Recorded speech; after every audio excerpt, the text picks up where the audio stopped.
Good morning, my dears. I'm Clara Thompson, 87 years old, and today I'm going to share the darkest story of my life.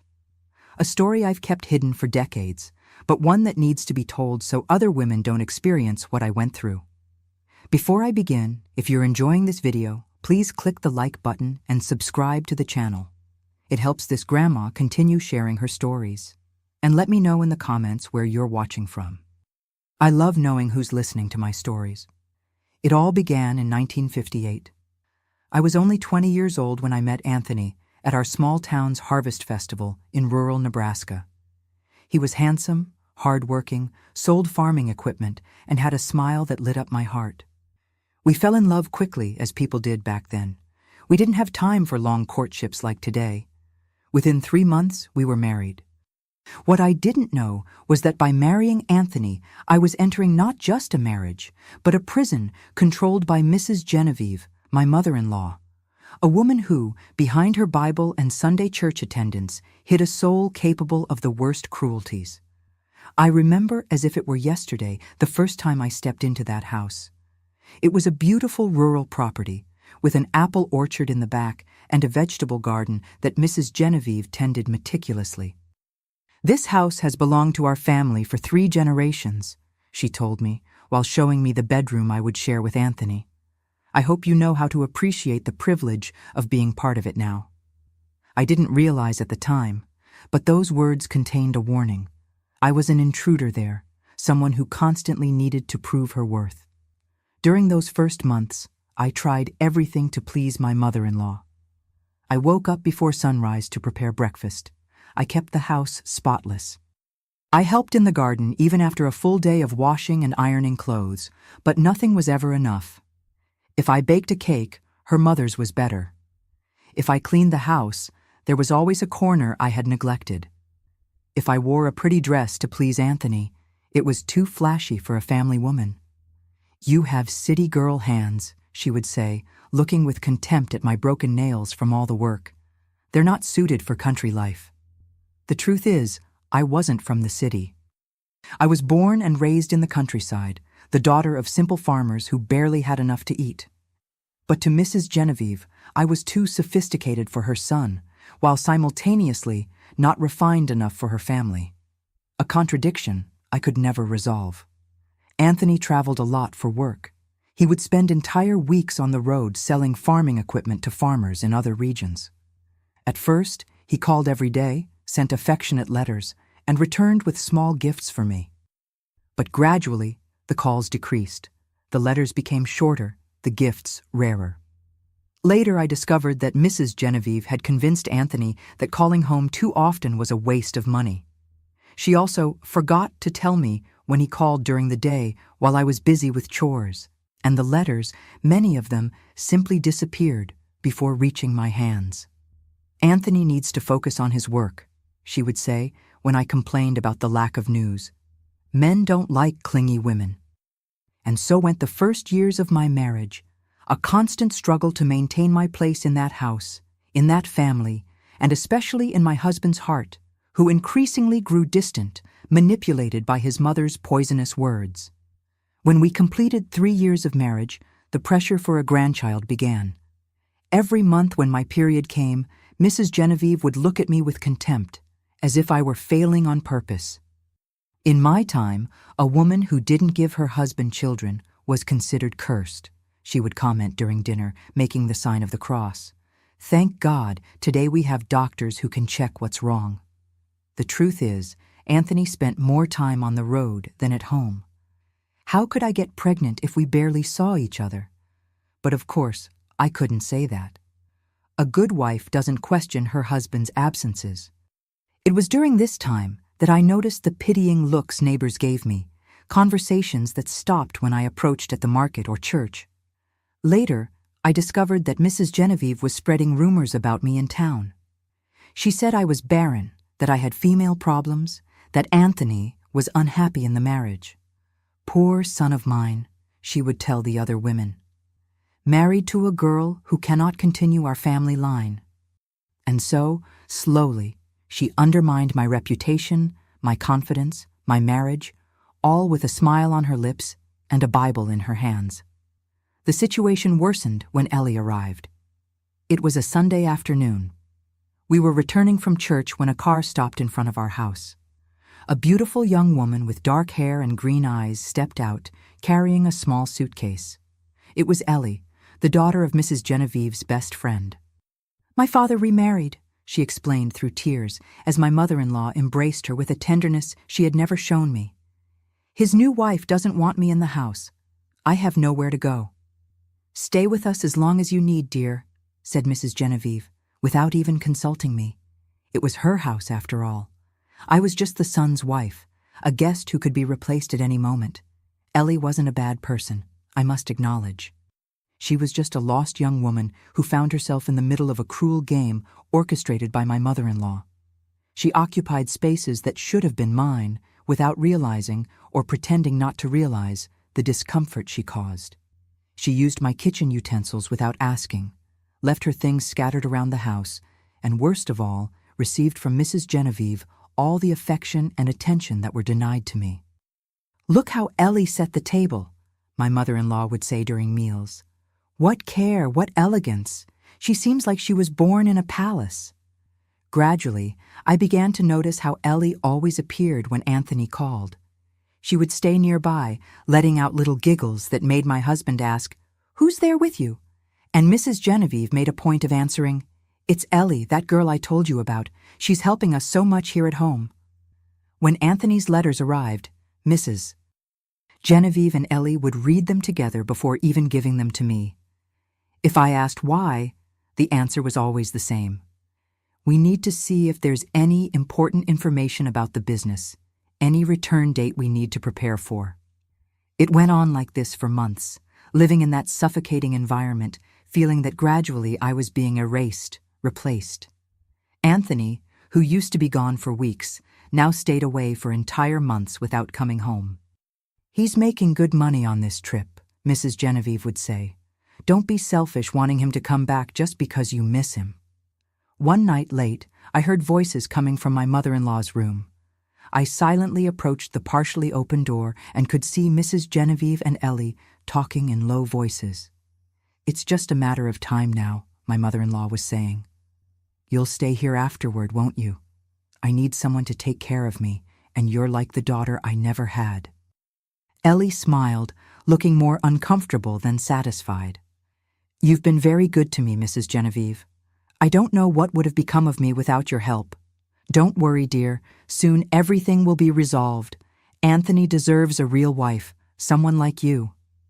I froze hearing those words. What exactly was my mother-in-law planning? Was it just another of her manipulations to humiliate me, or something worse? I didn't know. But that night, something told me the danger was real, that I should flee from that house while I could. But where would I go? I had no close family, no money of my own. And despite everything, I still loved Anthony. I believed that when he returned, when we were together again, I could make him see the truth about his mother. Little did I know that in a few days I would be fighting for my life, buried in a coffin, tearing off my nails on the wood, while Mrs. Genevieve wrote to my husband, telling him about my tragic and sudden death. This part of my story still gives me nightmares, but I need to tell it, because what happened afterward changed my life forever and could change yours too if you're going through something similar. Remember to leave your like and subscribe to the channel so you don't miss the continuation of this story, and share it with those you think need to hear it. Sometimes, a story like this can save a life. Many ask me how I survived that fateful Sunday, how a 23-year-old woman found the strength to escape from a coffin buried 6 feet deep. The answer is simple. When you're fighting for your life, you discover a strength you never knew existed. That Sunday in June 1961 began like any other. The sky was clear, birds were singing in the apple trees in the yard, and I woke up with renewed hope that maybe, just maybe, this would be the day Anthony finally returned home. It had been almost 2 months since his last visit. Mrs. Genevieve was strangely good-humored that morning. Usually, she barely spoke to me on Sundays, preferring to focus on preparations for church. But that day she smiled when I entered the kitchen. "Good morning, my dear," she said, stirring something on the wood stove. "I made a special coffee today. I have a good feeling." Mrs. Genevieve's good feelings always gave me chills. They usually meant bad news for me, but I tried to smile, pretending everything was normal. "We'll make a special lunch today," she continued. "Ellie will help us. The poor thing has such skillful hands for cooking." I spent the morning helping with preparations, always under my mother-in-law's watchful eye. She was different, agitated, almost anxious. Her eyes shone in a way I had never seen before. Ellie also seemed different that day. She wore a light blue dress that I immediately recognized. It was similar to my favorite dress, the one Anthony praised so much, but hers seemed new, more elegant. She was particularly quiet, avoiding looking me in the eyes. Around noon, Mrs. Genevieve called us to the table. Lunch was served. Roast chicken with potatoes, rice, beans, and a green salad. Everything impeccably prepared, as if we were expecting important visitors. Sit down," she said, indicating the places. She had set the table with the fine china that we rarely used. "Today is a special day." "Are we celebrating something, Mrs. Genevieve?" I asked, trying to keep my voice casual. "In a way," she replied with an enigmatic smile. "Let's just say I'm anticipating positive changes." Ellie lowered her eyes to her plate, moving the food around without really eating. She looked uncomfortable, as if she knew something I didn't. The meal proceeded in a strange silence, broken only by Mrs. Genevieve's occasional comments about the weather, the neighborhood, Anthony's latest letter, a letter I had never seen. When we finished eating, Mrs. Genevieve rose abruptly. "I almost forgot. I prepared a special tea for you, Clara." She went to the stove and returned with a steaming cup, placing it in front of me. The liquid had a dark, almost purple color, and a strong, bitter aroma. "It's an old recipe," she said, with that strange gleam in her eyes. "It helps women get pregnant. Isn't that what you want? To give Anthony a child?" I looked at the cup with suspicion. In 3 years of living together, Mrs. Genevieve had never shown any genuine concern for my well-being. Why now, suddenly, was she interested in helping me get pregnant? "Is it so bitter?" I asked, noticing the strong smell. "All the best medicines are bitter, my dear," she replied, watching me carefully. "Drink it while it's hot. It works better that way." Ellie finally spoke, her voice almost a whisper. "Who knows? Maybe it works. It would be wonderful to have a baby in the house." But there was something in her eyes, fear, guilt, that contradicted the enthusiasm of her words. I brought the cup to my lips, hesitant. The liquid tasted even worse than it smelled. Bitter, with a metallic touch that burned my tongue. I involuntarily made a face. "Drink it all," insisted Mrs. Genevieve, her eyes fixed on me. "It won't work if you don't drink to the last drop." Under her relentless gaze, I forced myself to swallow the entire contents of the cup. The taste was horrible, but what could happen? At worst, it would just be another of Mrs. Genevieve's useless miracle cures. It didn't take long to realize something was wrong. About half an hour after lunch, I started feeling a slight dizziness that quickly intensified. My legs became wobbly, and I had to lean against the walls to walk to my room. "I'm not feeling well," I mumbled to Ellie, who found me in the hallway. "I think I'll lie down for a bit." "It's normal," she replied without looking me in the eyes. "Mrs. Genevieve said the tea might cause drowsiness. It's part of the process." I managed to reach my room, where I collapsed on the bed.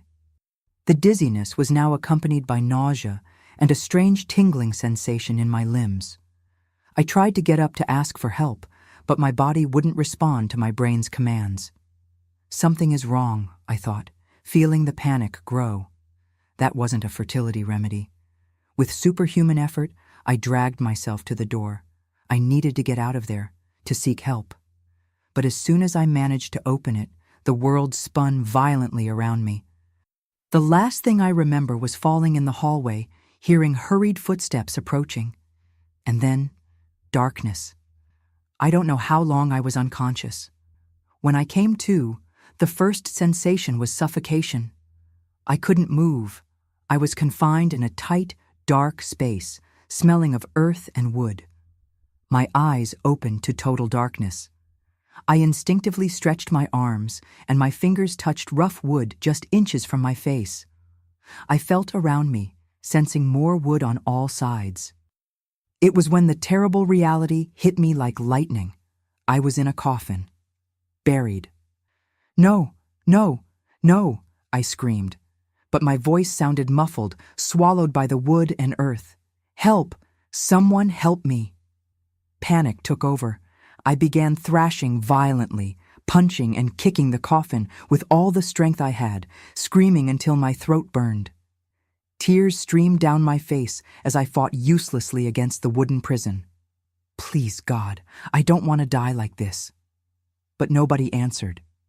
There was only silence, a silence so deep I could hear my racing heart and my labored breathing. The air was already getting heavy, difficult to breathe. How much time did I have? How much oxygen remained in that tiny space? That's when I realized, if I continued to panic, I would consume what little oxygen I had much faster. I needed to calm down, to think. I forced myself to breathe more slowly, even with my heart almost jumping out of my mouth. "Think, Clara, think," I repeated to myself. "There must be a way out." I began to methodically feel every inch of the coffin, looking for some weakness, some flaw I could exploit. The wood seemed fragile in some spots, perhaps rotted by humidity. Mrs. Genevieve probably used some old coffin that had been stored in the barn. Time passed, or was it minutes, hours? I completely lost track in the suffocating darkness. The air became increasingly heavy, and my thoughts began to get confused. Images of Anthony, of our house, of a life that now seemed so distant, mixed with visions of my mother-in-law's satisfied face. Breathing became more difficult. My chest burned as if it were on fire. Desperation returned with full force, and I began frantically scratching at the wood above my head, not caring about my breaking nails, my bleeding fingers. It was at this moment, when my strength was almost gone, that I felt something slightly give way under my fingers. A part of the wood seemed more fragile, started to creak under the pressure. I gathered what little strength I had left and pushed with all the determination I could muster. The wood creaked, resisted, but finally gave way, creating a small opening. And then the horror. Earth began to fall on my face, entering my mouth, my eyes, my ears. The panic returned even stronger. I could suffocate with the earth before even managing to get out. I fought to stay calm while trying to widen the opening, protecting my face with one hand while digging with the other. More earth fell. It was becoming impossible to breathe. My lungs burned, begging for air. "I'm going to die here," I thought, feeling the weight of the earth on my body, the darkness swallowing my consciousness again. I don't know where the strength came from. Maybe it was the survival instinct, maybe the anger for everything they had done to me, or maybe simply the refusal to give Mrs. Genevieve the satisfaction of seeing me dead. But I continued digging, inch by inch, through the cold, damp earth. My fingers no longer had nails. Blood ran down my wrists, mixing with the soil. Every movement was agony, but I continued.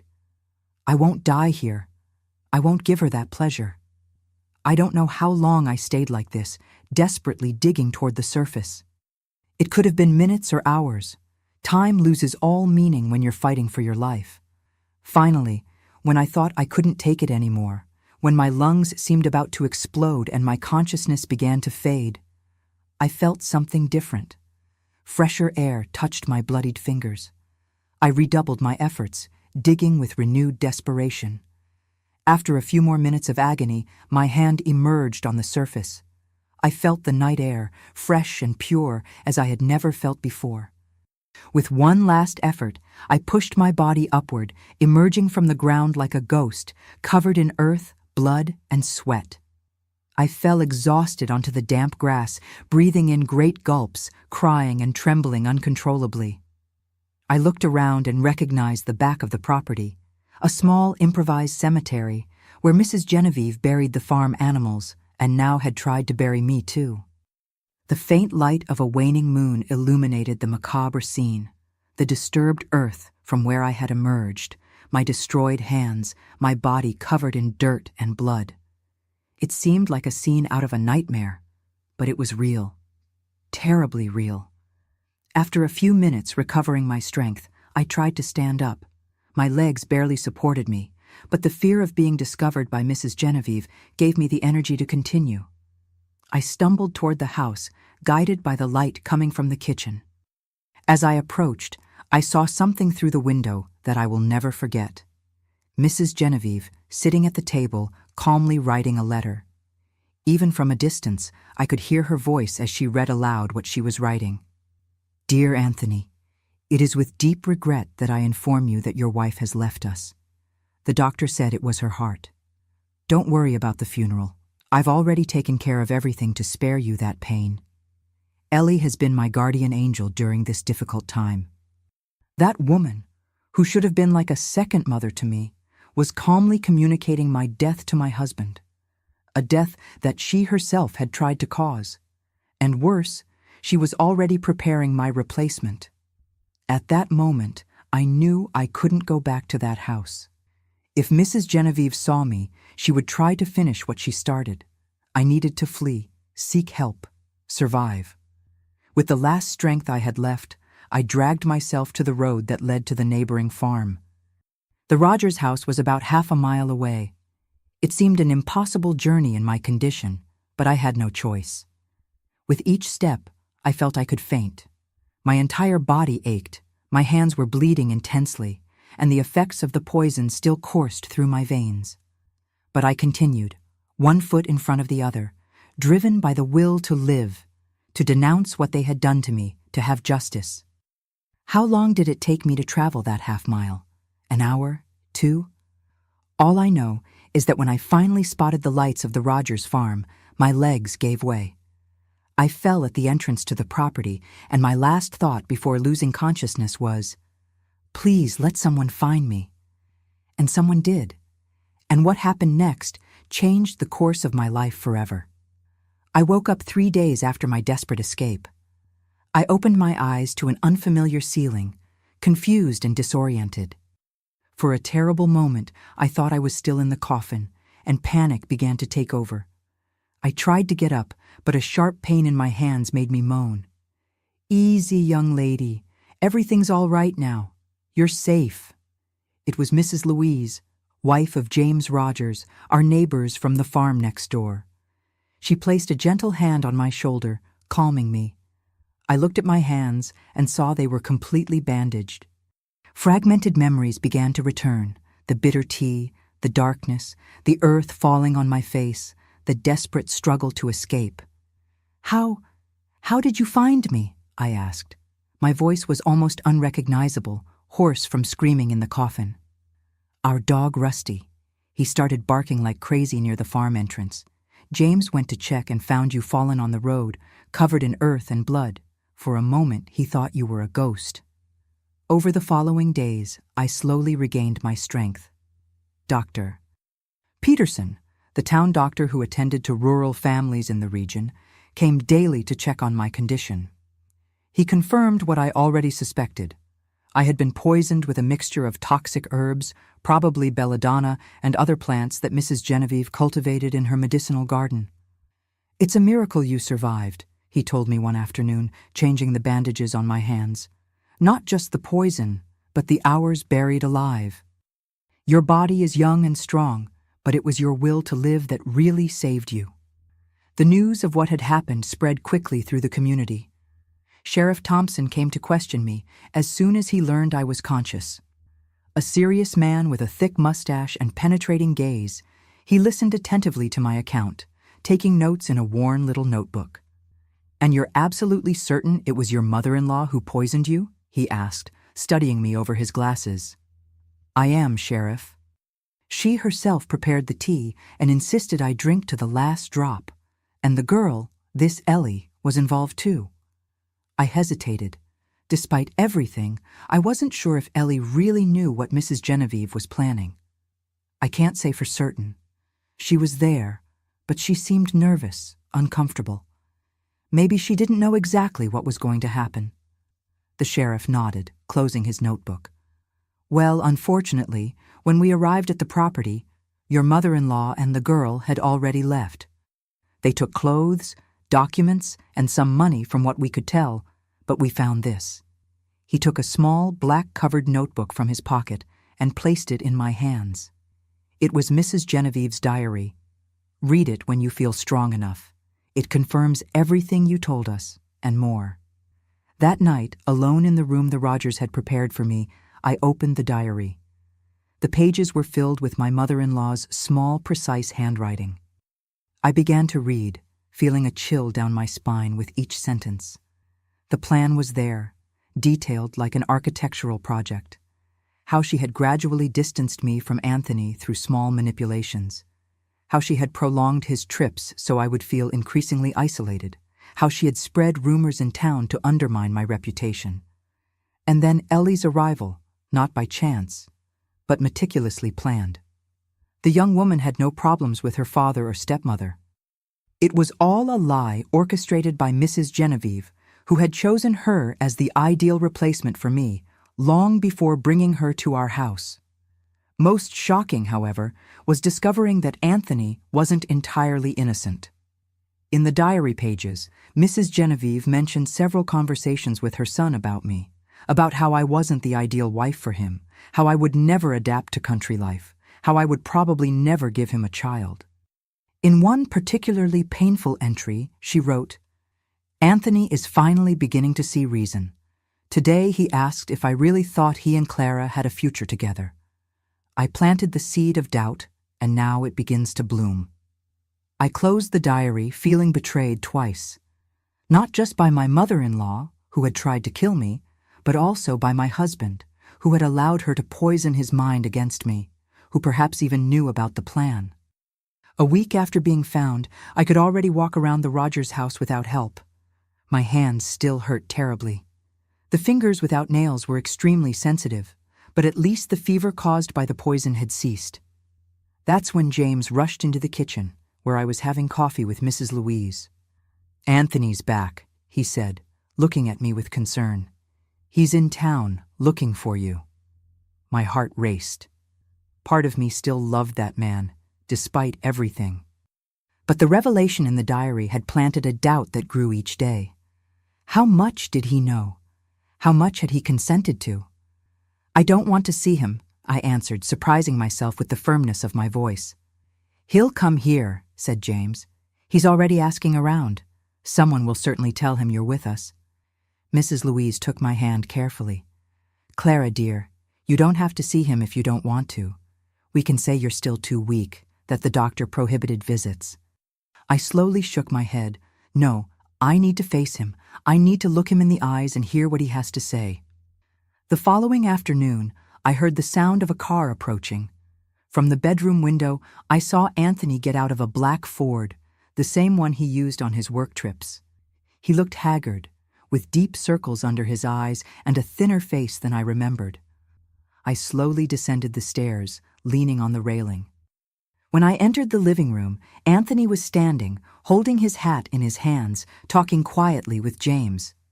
When he saw me, his face paled even more. "Clara, my God, it's true." "Mother?" He couldn't even finish the sentence, as if the words were poison in his mouth. "Yes, Anthony, your mother poisoned me and buried me alive," I replied, with a calmness I didn't know I possessed. He fell to his knees in front of me, crying like a child. "I didn't know. I swear I didn't know. The letters Mother sent me said you were fine, that you were excited about meeting me in the next town on my route." I stood looking at him, feeling a strange detachment, as if observing the scene from very far away.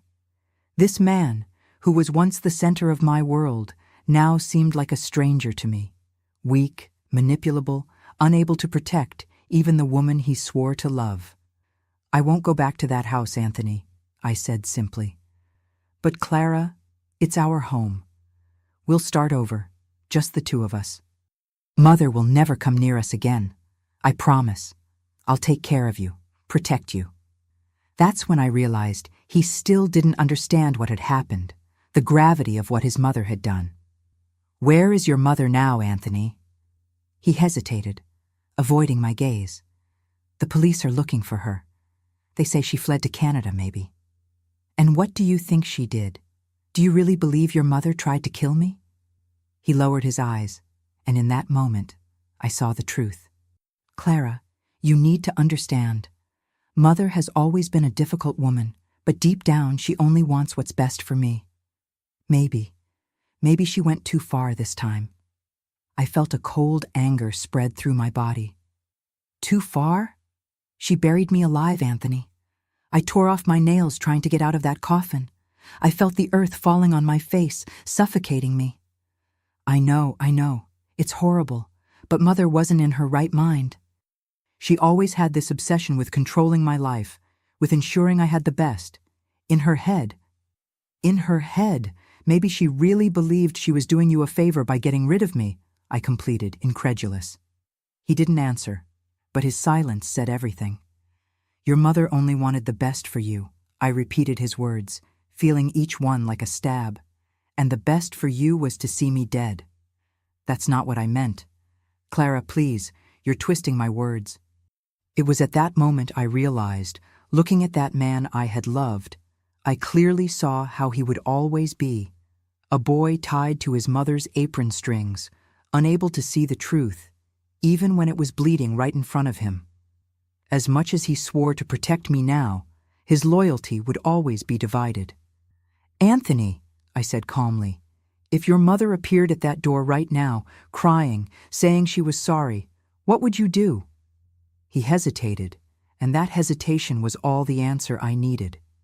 "You would forgive her," I stated, "just as you always forgave her for every small cruelty against me. You would bring her back into our lives, believing she had changed, that she had learned her lesson. It's not fair to put me in this position, Clara. She is my mother, and I am your wife, the wife your mother tried to kill." I stood up with difficulty, showing him my bandaged hands. "I can't be part of this anymore, Anthony. I can't live fearing what your mother will do next, or worse, fearing the day you decide she's right about me." "What are you saying? You're going to leave me?"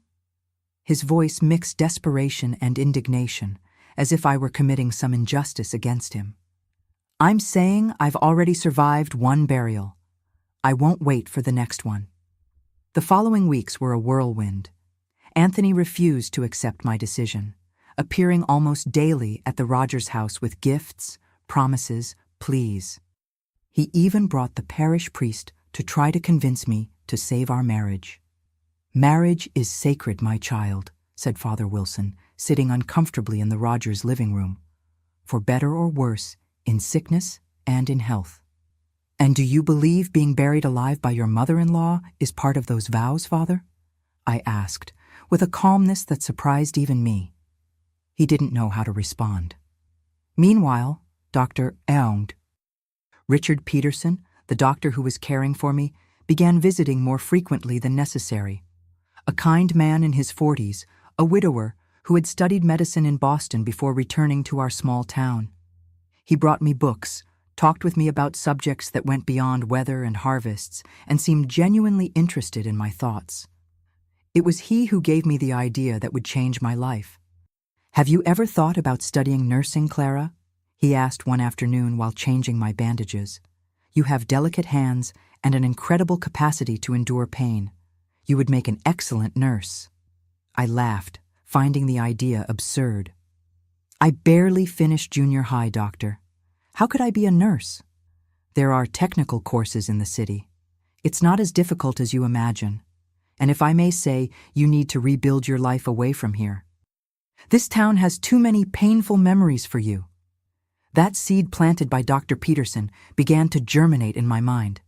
I really needed a fresh start, away from there, away from Anthony and the memories of Mrs. Genevieve. But how? I had no money of my own, no family to turn to.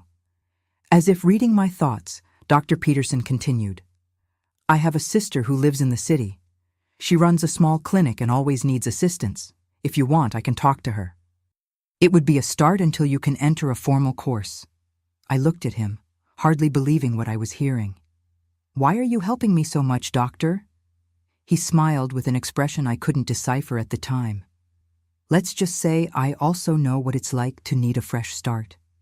The following week, I received a telegram from Dr. Peterson's sister, offering me a room in her house and a job as an assistant at the clinic. It was as if a door had opened after months of darkness. Anthony was furious when he learned of my plans. You can't just leave. We're married before God. Your God, apparently, allows mothers-in-law to bury daughters-in-law alive, I replied, surprised by my own firmness.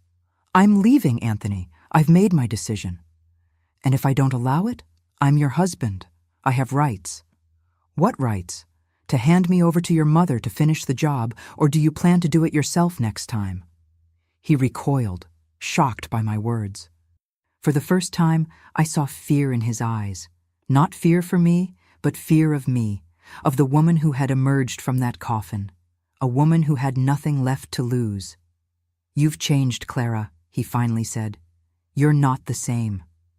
I smiled, feeling a strange peace invade me. You're right, Anthony. I died in that coffin. The woman you knew, the one who endured everything silently, who accepted your mother's humiliations, who always tried to please you. She doesn't exist anymore. She was buried in your backyard along with my illusions. 2 weeks later, I boarded the train to the city, carrying only a small suitcase with clothes borrowed from Mrs. Louise and an uncertain future ahead. I was 23 years old and starting from scratch. Anthony came to the station in one last desperate attempt to convince me to stay. He brought flowers, tears, promises. But when the train started to move, I felt only relief. Through the window, I watched his figure diminishing on the platform until he became just a distant point on the horizon of my past. I didn't know then that fate still had one last meeting in store for us, years later. A meeting that would confirm that my decision that day at the station had been the most correct of my life. I arrived in the city in July 1961, with little more than the clothes on my back and hands still in the healing process. The train station was a human anthill, hurried people in all directions, street vendors, the deafening noise of trains arriving and departing. For a country girl like me, it was both frightening and fascinating. Karen, Dr. Peterson's sister, was waiting for me on the platform with an improvised sign with my name. She was a woman in her mid-40s, gray hair tied in a severe bun, but with kind eyes that resembled her brother's. She hugged me as if we were old acquaintances. Richard told me your story, she said, as she guided me out of the station. Not in detail, of course. He just said you needed a fresh start. And who am I to judge? We all deserve a second chance. Karen's apartment was about 20 minutes from the station, in a modest but clean neighborhood. It was small, a living room, 2 bedrooms, kitchen, and bathroom, decorated simply but cozy. On the living room wall, a framed diploma caught my attention. School of Nursing, St. Catherine. You're a nurse? I asked, surprised. Head nurse, she replied proudly. I've been working at St. Mary's Hospital for almost 20 years. The clinic I mentioned is actually a community health center I helped found in the neighborhood. It operates on weekends and serves people who can't afford medical treatment. That night, lying in the small bed in the guest room, I cried silently.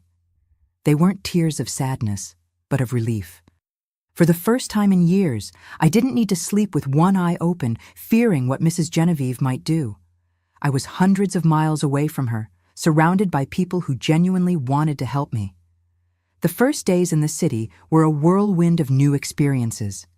Karen taught me how to navigate public transportation, find the best places to buy fresh food at affordable prices, the parks where we could walk on Sundays.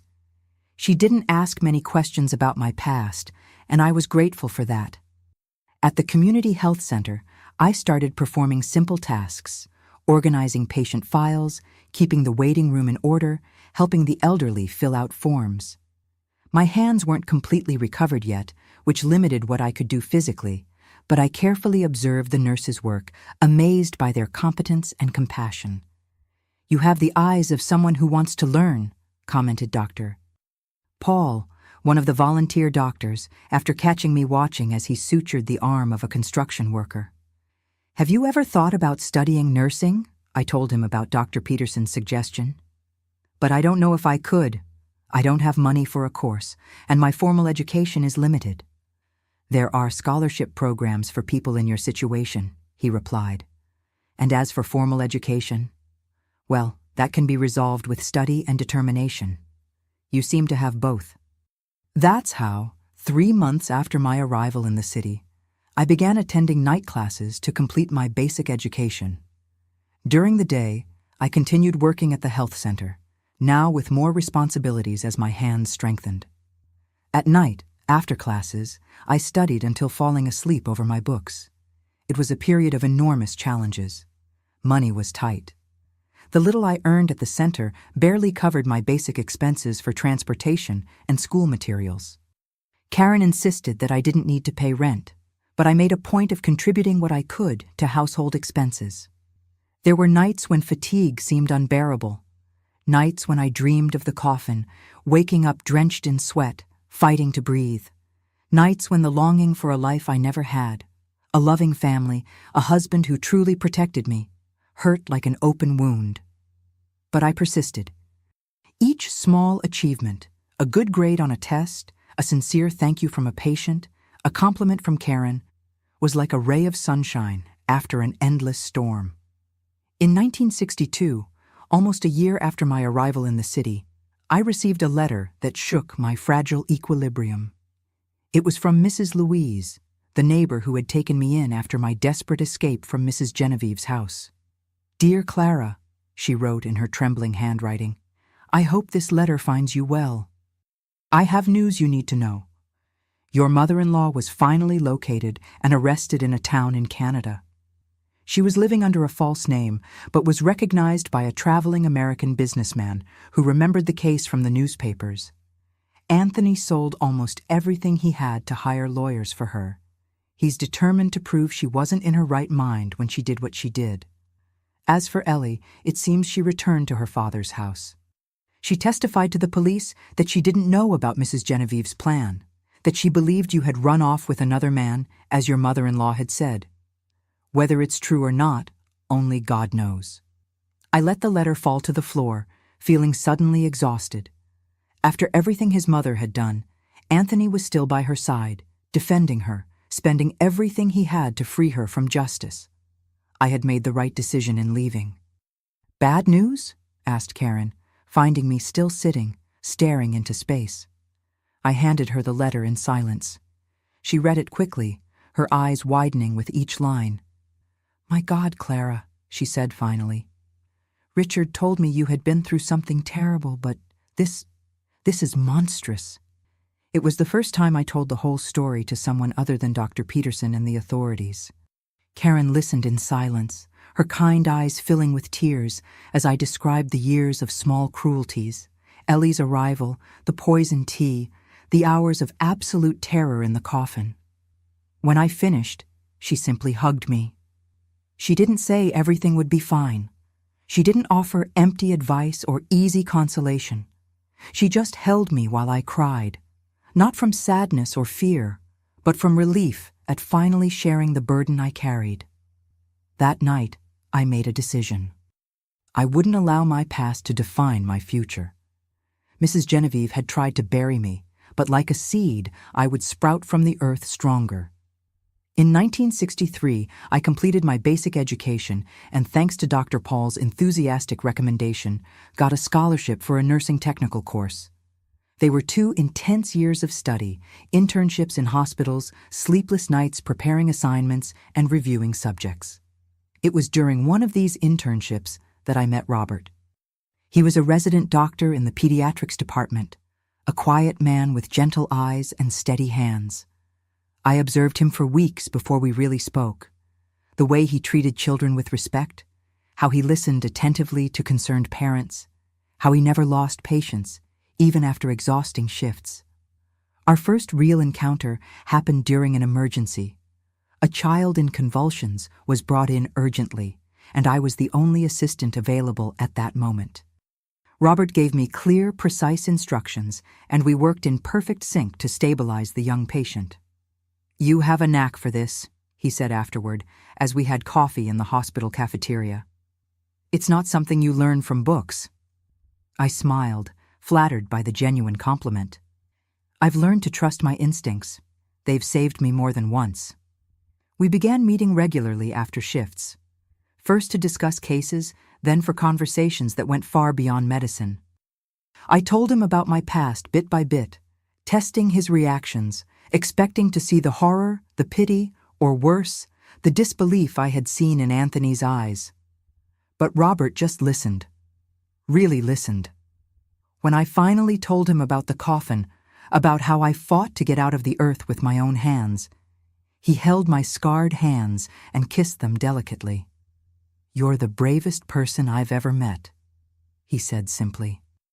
Our relationship progressed slowly, built on a foundation of mutual respect and admiration.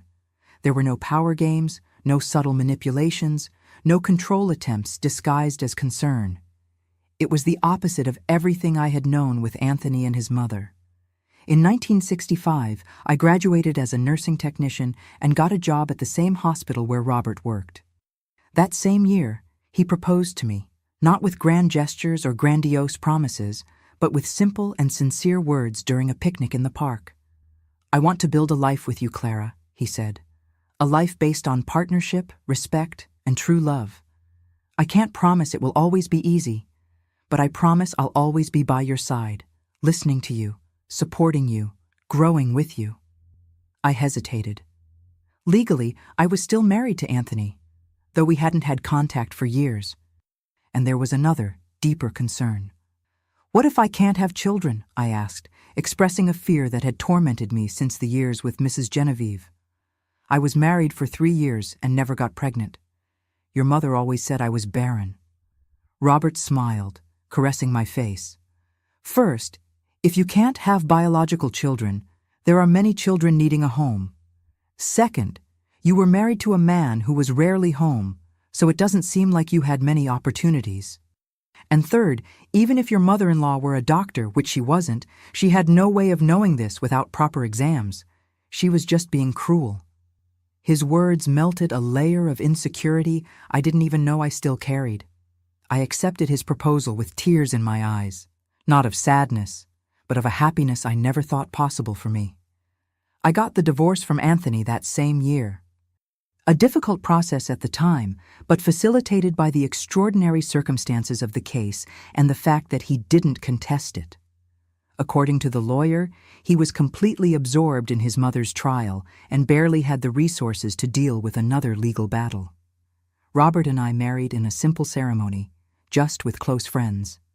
Karen was my matron of honor, radiant in the role of surrogate mother. Dr.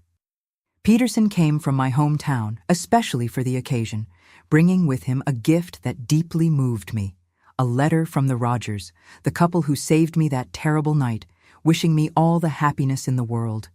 In the following years, we built our life together step by step. I continued studying, completing specialization courses in pediatric nursing. Robert advanced in his career, becoming a respected pediatrician. In 1967, we bought our first house, small, but ours. And that same year, I discovered I was pregnant. When I held my daughter Anne in my arms for the first time, I cried with joy and relief. All of Mrs. Genevieve's gloomy predictions about my supposed infertility proved to be just another of her cruel lies. In the following years, we had 2 more children, Michael in 1969 and Lisa in 1972. Life wasn't always perfect, of course. We had financial difficulties, discussions about how to raise the children, moments of exhaustion with the demands of demanding careers and a growing family. But even in the most difficult moments, I never doubted the solidity of our relationship, the security we had built together. It was in 1975, almost 15 years after my desperate escape, that I had the last encounter with my past. I was at the hospital working in the pediatrics department when I was called to assist in an emergency in the geriatric ward. A patient in critical condition needed immediate help. When I entered the room, my heart almost stopped. There, lying in the bed, connected to tubes and monitors, was Anthony. Older, thinner, almost unrecognizable, but definitely him. He didn't see me immediately. He was semi-conscious, debilitated by a severe heart attack. For a moment, I considered asking to be replaced, but something inside me knew I needed to face this moment. I did my job professionally, helping the doctor on duty stabilize him. When we finished, I stayed to check his vital signs one last time. That's when his eyes opened and focused on me. "Clara," he whispered, his voice almost inaudible. "Is it really you? Or am I dreaming?" "It's me, Anthony," I replied calmly, adjusting the IV in his arm. You look so happy." There was a note of surprise in his voice that said a lot about how he expected to find me. "I am well, happy."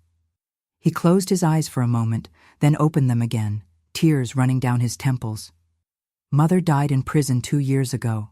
She never regretted what she did until the end, said she only wanted what was best for me." I didn't respond. There was nothing to say. "I lost everything trying to save her," he continued. "The farm, the job, everything. In the end, she was gone, and I was left with nothing but regrets." I adjusted the pillow under his head, an automatic gesture of professional care. "You were right, Clara," he said, holding my wrist with surprising strength. "About everything. I didn't deserve you. I never did." I gently removed his hand from my wrist. "It's not about deserving, Anthony. It never was. It was about choices. You made yours. I made mine. Do you forgive me?" There was a desperation in his eyes that reminded me of the young man I had fallen in love with so many years ago. I sighed, feeling not anger or resentment, but a kind of peace. "I forgave a long time ago, Anthony. Not for you, but for me. I couldn't carry that weight forever." When I left the room, I felt as if the last chain binding me to the past had finally broken. Anthony survived that heart attack, but we never saw each other again. I heard he moved to the coast years later, living modestly from fishing until his death in 1989. The story I've shared with you isn't just about survival. It's about rebirth, about emerging from the depths of the earth not just alive, but transformed. Often people ask me if I regret marrying Anthony, living with Mrs. Genevieve, all those years of silent suffering. The truth is, I don't. Each experience, even the most painful ones, shaped me into the woman I became. Today, at 87, I look back and see not just the horror of that coffin, but also the strength I discovered within myself as I fought to get out of it. I see the 3 wonderful children I raised, the 7 grandchildren who brightened my old age, the 40 years of happy marriage with Robert, until his passing 5 years ago. When I left the hospital that day after reuniting with Anthony, I felt as if a cycle had finally closed in my life. I had spent nearly 15 years carrying the weight of those memories, the bitter tea, the suffocating darkness of the coffin, the betrayal of those who should have protected me. Now, I could finally truly leave them behind. Robert noticed the change as soon as I got home. He was always sensitive to small alterations in my mood, in my gestures. It was one of those qualities that made me love him more and more over the years. "Did something happen today?" he asked, as we had dinner with the children already asleep. I told him about the reunion with Anthony, about his debilitated state, about his words of regret. I told him about Mrs. Genevieve's death in prison, without remorse until the end. "How do you feel?" he asked, holding my hand across the table. I reflected for a moment, seeking the most honest answer. "At peace," I said finally, as if a huge weight had been removed from my shoulders. Not because I know she's dead or he's suffering, but because I finally understood they no longer have power over me. They haven't for a long time. That sensation of liberation accompanied me in the years that followed, allowing me to fully live in the present without the constant shadows of the past. Our family grew and prospered. Anne, our firstborn, showed from an early age a sharp intelligence and an interest in books that would lead her years later to become a university professor. Michael, our middle child, inherited his father's compassion and also pursued a career in medicine, specializing in psychiatry, a choice I always believed was influenced by knowing my story from a young age. Our youngest, Lisa, surprised everyone by following a completely different path, becoming a visual artist, transforming emotions into colors and shapes on canvases. Robert and I continued working at the same hospital until 1985, when we decided to retire from formal clinical practice. He was then 60, I was 47. It wasn't exactly a complete retirement. We both remained involved in volunteer work and community projects. But it was time to slow down, to enjoy more of the life we had built with so much effort. We bought a larger house with a spacious garden where I grew roses of all colors. Robert finally had time to return to his old hobby of woodworking, building furniture for our children, and eventually for the grandchildren who began arriving in the 1990s. They were tranquil days, filled with small joys. The children's visits on Sundays, afternoons reading in the garden, the occasional trips we took around the country. It was during one of these trips in 1987 that I received the news that Anthony had passed away. We were visiting the Grand Canyon when a call from the county clerk in my hometown reached us at the hotel. Apparently, I was still listed as a relative on some old documents, and they couldn't locate any other family member. He died alone, the clerk informed me, in a small fisherman's house on the coast. The neighbors said he lived modestly, rarely received visitors.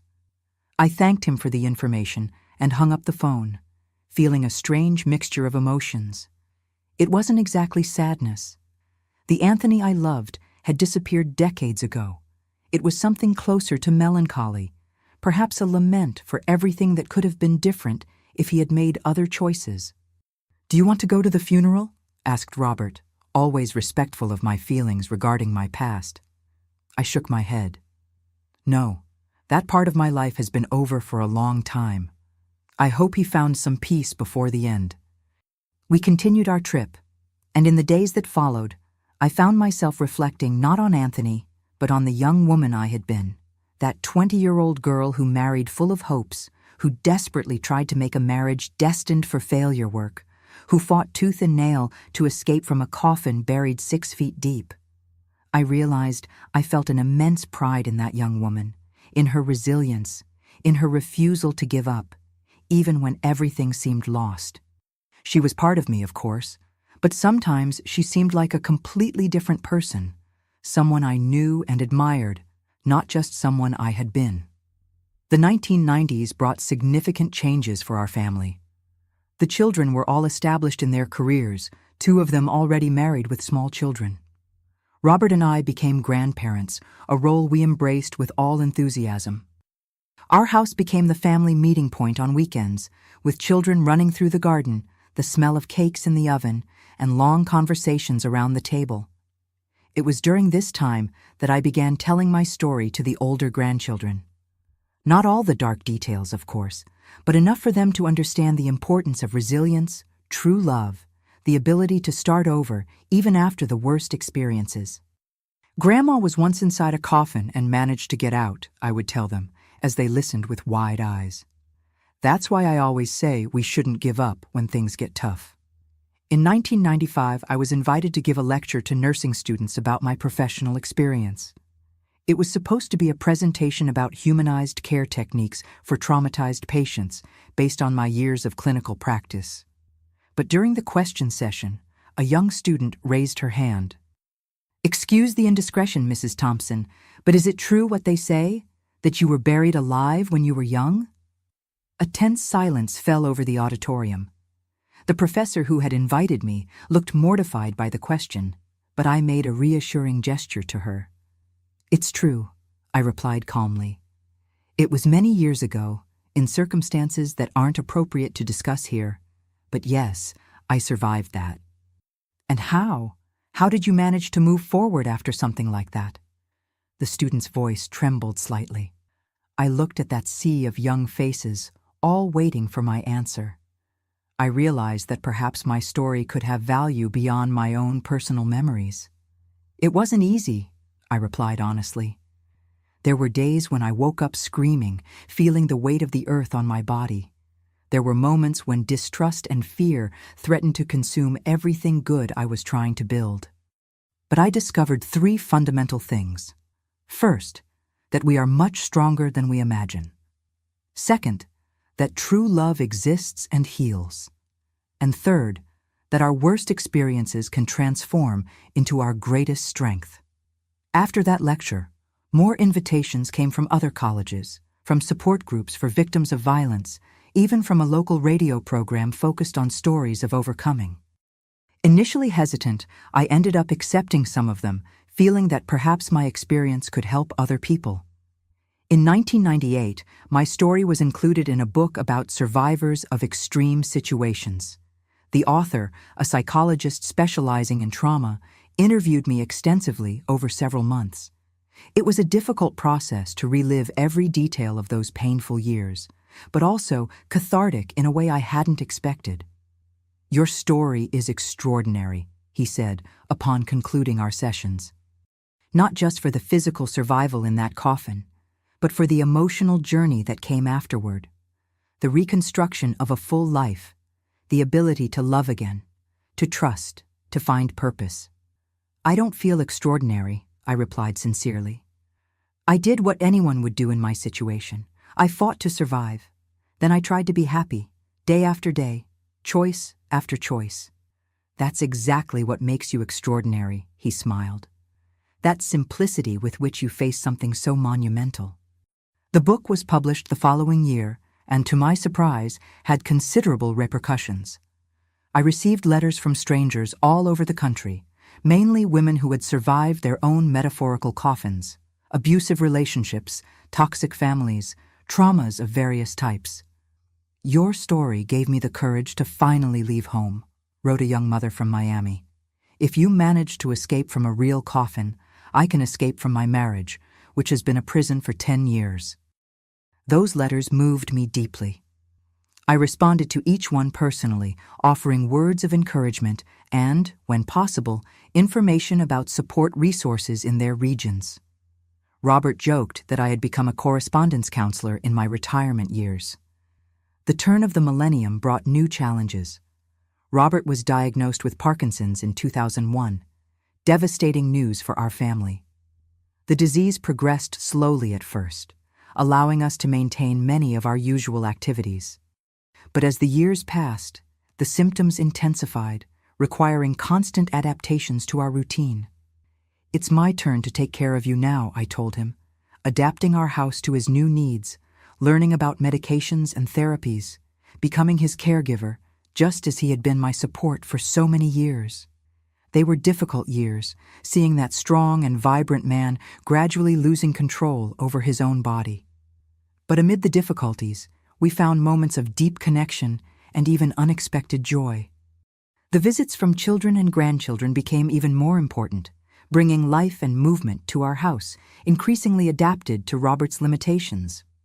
In 2010, we celebrated 45 years of marriage with a small party in the garden. Robert was in a wheelchair by then, and his tremors had worsened considerably. But his eyes, those same gentle eyes that captivated me decades ago in the hospital, still shone when he looked at me. "Was it worth it?" he asked that night, when we were finally alone. "All these years with me?" "Every minute," I replied without hesitation, holding his trembling hands. "Every moment was a gift I almost didn't have. Remember what you told me when you proposed? That you promised to always be by my side, listening, supporting, growing with me? You fulfilled every word of that promise, Robert. How could it not be worth it?" He passed away peacefully in 2015 in our home, surrounded by the family we had built together. The pain of the loss was immense, a void that seemed impossible to fill, but there was also a deep gratitude for the 50 years we shared. 50 years that almost didn't exist, that would have been erased from history if I hadn't found the strength to dig my way out of that coffin in 1961. The following years brought a new phase of life, that of a great-grandmother. My grandchildren began having their own children, bringing a new generation to our family. They are children who know my story as a kind of family legend passed down by parents and uncles. Great-grandma Clara is a hero, I once heard one of them say, filling my heart with a strange mix of emotion and embarrassment. I don't consider myself a hero. Never did. I'm just a woman who refused to die when it was easier to give up, who chose to trust again when it would have been safer to close off, who decided to transform a devastating experience into fuel for a meaningful life. Today, at 87, sitting in this chair in front of the camera, sharing my story with you, I feel that somehow I've completed a circle. That young woman buried alive 64 years ago could never have imagined that one day her story would be heard by so many people, that her words could bring comfort and inspiration to strangers. If I could go back in time and whisper something in the ear of that desperate young woman scratching wood in the darkness, I would say, "Keep digging, my girl. There's a wonderful life waiting for you on the other side of that earth. There's a man who will love you exactly as you deserve. There are children, grandchildren, and great-grandchildren who will only exist if you don't give up now. There are decades of small daily joys, of professional achievements, of moments of such intense beauty that they will make all this suffering seem like just a brief nightmare. Keep digging. Even if it hurts, even if it bleeds, it's worth it. Believe me, it's worth every second of pain." And that's what I say to you too who are watching now. If you're going through your own particular hell, if you feel buried alive under the weight of circumstances that seem impossible to overcome, keep digging. Use your nails if necessary, bleed if needed, but don't give up. On the other side of the earth that seems to suffocate you, there is fresh air, there is sunlight, there is a life you can't even imagine is possible right now. I know this because I lived it. I emerged from that coffin covered in earth and blood and eventually became this white-haired lady who smiles at you today with a heart full of memories of a full and meaningful life. There are no perfect, happy endings. Life is made of ups and downs, of joys and losses. I lost my beloved Robert, saw friends depart, faced my own battles with health in old age. But each day beyond that coffin was a gift, an opportunity, a victory against those who tried to bury not just my body, but my spirit. So, if there's a final message I'd like to leave, it's this. As long as there's breath, there's hope. As long as we can move a finger, we can change our reality. And sometimes, simply surviving is the most powerful form of resistance. Thank you for listening to my story. I hope something in it resonates with you. That somehow these words from an elderly lady can illuminate the path of someone going through their own darkness. Don't forget to leave your like, subscribe to the channel, and share this video. Who knows, it might reach exactly the person who needs to hear it today. With all my love.